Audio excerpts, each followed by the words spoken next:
Good morning, Scott here, known as Cantaloupe to some online, and I'm bringing another video to you on a subject that's interesting to me. It might be of interest to you or someone you know. And I want to talk about Jennifer Lawrence.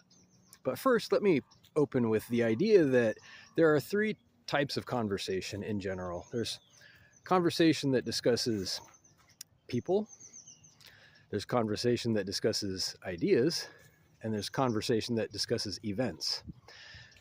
So let's think about this for a second. There's ideas, events, and people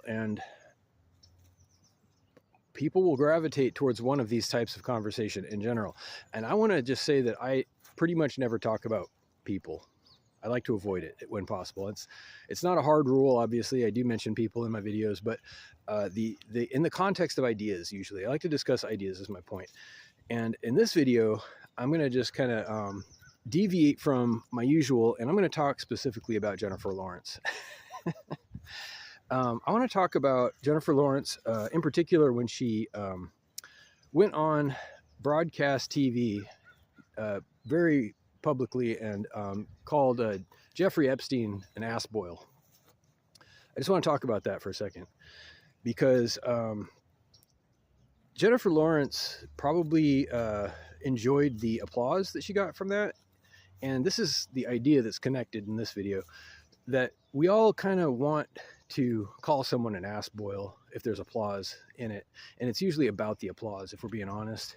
It's about, getting on a bandwagon. Have you heard of a bandwagon? It's the popular idea that's going around. We all kind of gang up on somebody and call them an ass boil in one way or another, figuratively.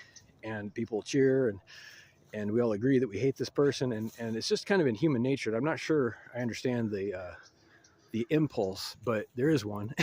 It's obvious, and it's been around for a very long time for people to gang up on someone. They pick a target, and that person becomes a lightning rod. And I believe that this is the case with Jeffrey Epstein. I'm not trying to defend him.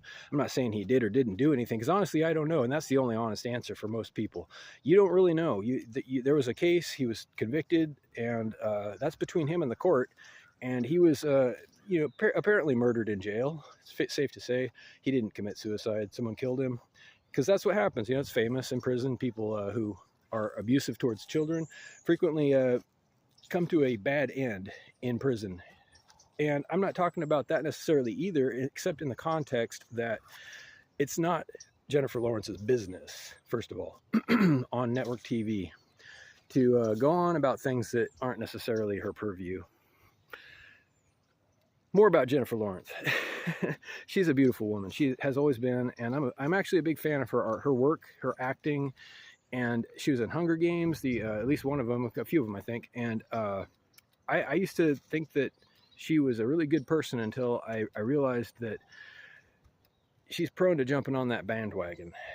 And I feel like calling somebody an ass boil when she doesn't necessarily understand everything about that person on public TV, whether it's true or not, it's beneath her. And I think that maybe there's something to be learned from this. Something to be learned to taking the high road and being respectful of other people's business, regardless of what it is they've been convicted of or supposedly accused of. Last thing I want to say is the courts are not infallible. There are mistrials, there are false prosecutions, there are liars, and we see appeals. There's a reason for appeal. Sometimes justice is miscarried, as they say. Miscarriage of justice. Maybe you've heard of that. There's also people who have been exonerated, who have been imprisoned previously. The court is definitely not infallible. So to say that, first of all, because of a particular outcome in a courtroom, someone is a certain type of person, I'm going to ask you, what else do you have going on in your life that you have so much time to, concentrate on other people in general?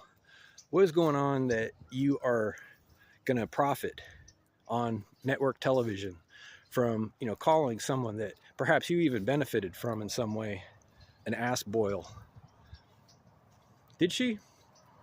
Let's dive in. While we're being candid, let's talk about how Jennifer Lawrence personally benefited from Jeffrey Epstein. Was there any connection there? She seemed to feel strongly about it. Something to think about while we're talking about people and ass boils. Reach out if you like with questions or comments to whitehotrobot@gmail.com. Thank you.